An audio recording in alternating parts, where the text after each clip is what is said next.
अस्सलाम वालेकुम। आज हमारे डिस्कशन का टॉपिक है इनहिबिटर्स। एंजाइम चैप्टर का ये लास्ट टॉपिक है और इसमें आज हम सीखेंगे कि इनहिबिटर्स का क्या इफेक्ट होता है एंजाइम के ऊपर। इससे पिछले लेक्चर में हमने सारे फैक्टर्स पढ़े जिसमें टेम्परेचर, पीएच, कंसंट्रेशन था और एंड में मैंने लिखा था अदर्स। अदर्स के नीचे कुछ को फैक्टर्स और इनहिबिटर्स वगैरह थे। इनहिबिटर्स उसमें ज्यादा इंपॉर्टेंट है क्योंकि इस पे शॉर्ट क्वेश्चन आता है और थोड़ा इसमें कंसेप्ट ज्यादा है, तो आपने इनहिबिटर्स को सही से याद करना है। डेफिनेशन को अगर देखा जाए तो इनहिबिटर्स का मतलब है कि इनहिबिट करता है, यानी ये एंजाइम के एक्टिविटी को इनहिबिट करेगा। अब या तो ये परमानेंटली इनहिबिट करेगा वो एंजाइम को, ये उसके फंक्शन को हमेशा के लिए खत्म करेगा, या रिवर्सिबल होगा, टेम्पररी ये ब्लॉक करेगा और फिर ये रिवर्स हो जाएगा। तो inhibitors are the substances that can temporary और permanently inhibit the activity of enzyme depending on their nature.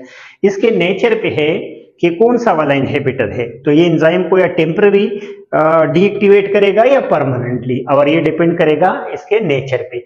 Enzyme की एक्टिविटी क्या है? कैटालिसिस है, रिएक्शन को कैटालाइज करता है। अगर वो अपना काम ना कर पाए इस इनहिबिटर की वजह से, तो हम कहेंगे इसने उसके इफेक्ट को इनहिबिट किया है। ये इनहिबिटर या तो नेचुरली इनसाइड द सेल होते हैं या फिर हम कुछ आर्टिफिशियली भी दे सकते हैं, जैसे बहुत सारे ड्रग्स है जो इनहिबिटर्स का काम करते हैं और एंजाइम की एक्टिविटी को इनहिबिट करता है, या फिर कुछ ऐसे पॉइजन है, पेस्टिसाइड है, जैसे एक एग्जांपल डीडीटी का है। तो बहुत सारे ऐसे पेस्टिसाइड और पॉइजन है जो हमारे एंजाइम को डीनेचर करते हैं और उसकी एक्टिविटी को इनहिबिट कर देते हैं। अब ये जो इनहिबिटर है ये दो किस्म के हैं, या तो इरिवर्सिबल होगा या रिवर्सिबल। नाम से जाहिर है कि इरिवर्सिबल का मतलब है कि परमानेंटली इसने एंजाइम को डीनेचर किया, अब एंजाइम काम कभी नहीं करेगा। और दूसरा है रिवर्सिबल। फिर रिवर्सिबल के भी दो टाइप है, कम्पिटिटिव और नॉन कम्पिटिटिव। तो तफसील से पढ़ते हैं कि इरिवर्सिबल इरिवर्सिबल क्यों है। वो इसलिए इरिवर्सिबल है कि जब जाके एंजाइम के एक्टिव साइट पे अटैच होता है तो वहां पे जो ये जो बॉन्ड बनाता है वो कोवेलेंट बॉन्ड बनाता है, और कोवेलेंट बॉन्ड होता है permanent. Covalent bond strong bond होता है, तो ये फिर रिवर्स नहीं होता। फॉर्म कोवेलेंट बॉन्ड, एक तो आपने ये पॉइंट याद रखना है। दूसरा, permanently altering the enzyme structure, और ये एंजाइम के स्ट्रक्चर को अल्टर करेगा and make it unable to catalyse. ये इसको अल्टर करेगा, चेंज करेगा, अपने स्ट्रक्चर को तब्दील करेगा, एंजाइम के स्ट्रक्चर को चेंज करेगा, और फिर एंजाइम क्या नहीं कर पाएगा, सबस्ट्रेट वहां पे अटैच नहीं हो पाएगा, क्योंकि वो जो एक्टिव साइट है वो इसने क्या किया, परमानेंटली चेंज किया। एग्जाम्पल की बात अगर करें हम तो पॉइजन है बहुत सारे, जिसमें बहुत मशहूर जो है साइनाइड है, हेवी मेटल जैसे मरकरी है, और पीबी है, लेड जिसको कहते हैं, सर्टन इंसेक्टिसाइड, और कुछ ऐसे इंसेक्टिसाइड्स है जो कि परमानेंटली एंजाइम को डीनेचर करते हैं। तो ये था आपका इरिवर्सिबल, जिसने कोवेलेंट बॉन्ड बनाया और जिसने स्ट्रक्चर को चेंज किया। दूसरा है रिवर्सिबल इनहिबिटर। अब ये भी इंटरेक्शन करेगा, ये भी एंजाइम के साथ बॉन्ड बनाएगा, लेकिन वो बॉन्ड वीक होगा। और कौन सा वाला? Like for example hydrogen bond बनाएगा, टेम्पररी ब्लॉक करेगा क्योंकि ये रिवर्स होगा। अब ये जो रिवर्सिबल है इसके दो टाइप्स है, एक को कम्पिटिटिव कहते हैं और दूसरे को नॉन कम्पिटिटिव। नाम से जाहिर है कि कम्पिटिटिव कंपटीशन करेगा। अब किस चीज के साथ कंपटीशन करेगा? सबस्ट्रेट के साथ, क्योंकि एंजाइम के पास एक्टिव साइट है और ये जाके ऐसे, अगर इसको हम कहें कि ये एंजाइम है और ये इसका एक्टिव साइट है, तो जो सबस्ट्रेट यहाँ पे अटैच होने के लिए है, ये वाला लेट से सबस्ट्रेट है और ये इसने यहाँ अटैच होना है, तो इसके साथ कंपटीशन कौन करेगा? लेट से ये एक पॉइजन है जिसका ये जो स्ट्रक्चर है यहाँ अटैचमेंट वाला, ये इसके साथ सिमिलर है, तो इसकी बजाय, सबस्ट्रेट की बजाय, ये जो पॉइजन है, ये जो इनहिबिटर है, ये आके इधर अटैच हो जाएगा और इसके साथ कंपटीशन करेगा। तो हम कहेंगे कि ये कम्पिटिटिव इनहिबिटर है। Inhibitor molecule structurally resemble the substrate. अब एक तो ये सबस्ट्रेट के साथ स्ट्रक्चरली रिजेंबल है, दूसरा and compete for enzyme active site, और इस एक्टिव साइट के लिए ये उसके साथ कंपीट करेगा, कंपटीशन बनाएगा, मुकाबला करेगा। Simply increase the substrate concentration. तो अगर हम कंसंट्रेशन सबस्ट्रेट के बढ़ाएंगे तो ये पॉइजन को कम चांस, इनहिबिटर को कम चांस मिलेगा और रिएक्शन कैरी हो पाएगा। तो चूंकि ये वैसे भी रिवर्सिबल है और ये रिवर्स होता है, अगर हम क्या करें, कंसंट्रेशन ज्यादा करें सबस्ट्रेट की, तो फिर ये रिएक्शन हो पाएगा। दूसरा है नॉन कम्पिटिटिव या इसका दूसरा नाम है एलोस्टेरिक साइट इनहिबिशन। पहले एंजाइम के स्ट्रक्चर में हमने पढ़ा है कि एलोस्टेरिक साइट एक्टिव साइट के अलावा दूसरा जो साइट होता है एंजाइम के ऊपर उसका नाम एलोस्टेरिक है। तो यहाँ पे ये नॉन कम्पिटिटिव है, इसका मतलब है कि ये एक्टिव साइट के लिए कंपटीशन नहीं करेगा, बजाय इसके इसका स्ट्रक्चर भी सबस्ट्रेट के साथ रिजेंबल नहीं कर पाएगा, लेकिन ये जाके कहाँ पे अटैच होगा, अगर ये दूसरा साइट है, लेट से ये दूसरा साइट है एलोस्टेरिक, तो ये जाके इधर अटैच होगा और ये जो एक्टिव साइट है इसमें चेंज करेगा। तो जब ये एक्टिव साइट यहां से चेंज करेगा तो सबस्ट्रेट अटैच नहीं हो पाएगा और हम इसको एलोस्टेरिक साइट इनहिबिशन या नॉन कम्पिटिटिव कहेंगे। Inhibitor binds to allosteric site and altering the active shape. Active site का ही शेप चेंज करेगा, तो जो सबस्ट्रेट है they will unable to attach.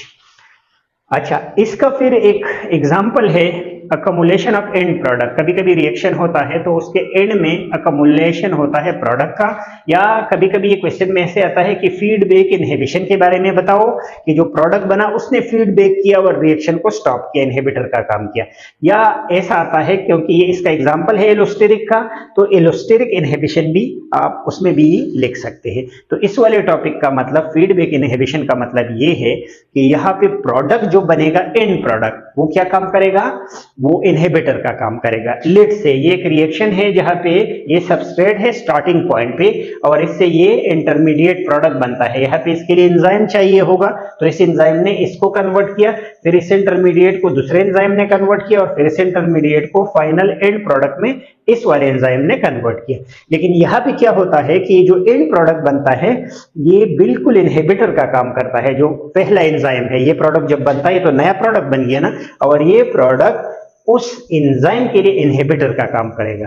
लेकिन कौन सा इनहिबिटर स्ट्रक्चर उसके साथ सिमिलर नहीं होगा, दूसरे साइड पे। ये एलोस्टेरिक का एग्जांपल है, तो ये जाके दूसरे एक्टिव साइट के अलावा किसी दूसरे साइट पे जाके अटैच होगा और यहाँ इसको चेंज करेगा, रिएक्शन को स्टॉप करेगा या स्लो करेगा।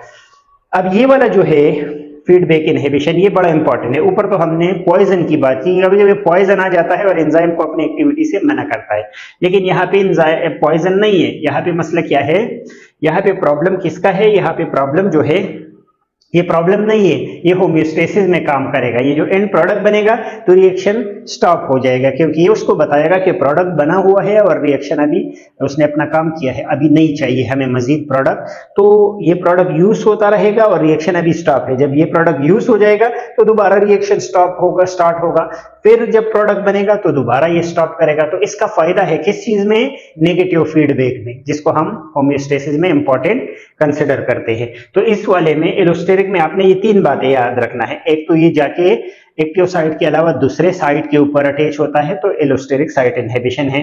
दूसरा ये रिवर्सिबल है, देखो जब प्रोडक्ट खत्म होता है तो दोबारा हो जाता है तो रिवर्सिबल है। और तीसरा ये होम्योस्टेसिस के लिए इंपॉर्टेंट है, तो इसका बेनिफिट है। ये पॉजिटिव सेंस में हम इसको देखते हैं अकोमोलेशन ऑफ एंड प्रोडक्ट हो। वैसे इनहिबिटर को हम नेगेटिव पॉइंट से देखते हैं कि इनहिबिटर ने क्या किया, जाके एंजाइम को इसने उसका जो एक्शन था उसको खत्म किया। लेकिन यहाँ पे हम कहते हैं कि इसने रिएक्शन को स्टॉप किया और फायदे के लिए किया, क्योंकि फिर तो ये रिएक्शन कंटिन्यू चलता जाएगा। लेट से ग्लूकोज पैदा हो रहा है तो बहुत ग्लूकोज बनेगा, ये कुछ सिक्रीट हो रहा है तो बहुत ज्यादा इंसुलिन सिक्रीट हो जाएगा। तो ये क्या करता है, ये नेगेटिव फीडबैक के थ्रू उसको मना करता है। आज मैंने आपको पढ़ाया इनहिबिटर्स का डेफिनेशन बताया कि ये एंजाइम की एक्टिविटी को इनहिबिट करता है। फिर दो बड़े इसके टाइप हमने पढ़े, एक था रिवर्सिबल और दूसरा इरिवर्सिबल।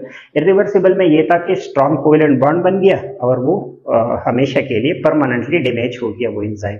दूसरा था रिवर्सिबल, जिसमें हमने कहा कि वीक कोवेलेंट बॉन्ड बनाता है।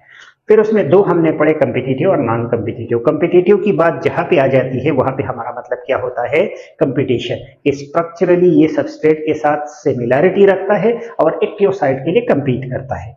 और दूसरा नॉन कम्पिटिटिव था कि वो एक्टिव साइट के ऊपर अटैच नहीं होगा, लेकिन ये जाके एंजाइम का जो दूसरा साइट होता है जिसको हम एलोस्टेरिक साइट कहते हैं वहां पे अटैच होगा और एंजाइम का जो स्ट्रक्चर है उसको चेंज करता है एक्टिव साइट का, तो सबस्ट्रेट वहां पे अटैच नहीं हो पाता। फिर इसका एक एग्जांपल हमने एलोस्टेरिक इनहिबिशन या फीडबैक इनहिबिशन पढ़ा, कि जिसमें एंड प्रोडक्ट जो पैदा होता है वो इनहिबिटर का काम करता है और फर्स्ट एंजाइम को इनहिबिट करता है, तो रिएक्शन को वो स्टॉप करता है, जो कि होम्योस्टेसिस के लिए बड़ा इंपॉर्टेंट है। होप ये लेक्चर में आपको समझा पाया। नेक्स्ट लेक्चर तक इजाजत दीजिए। अल्लाह हाफिज।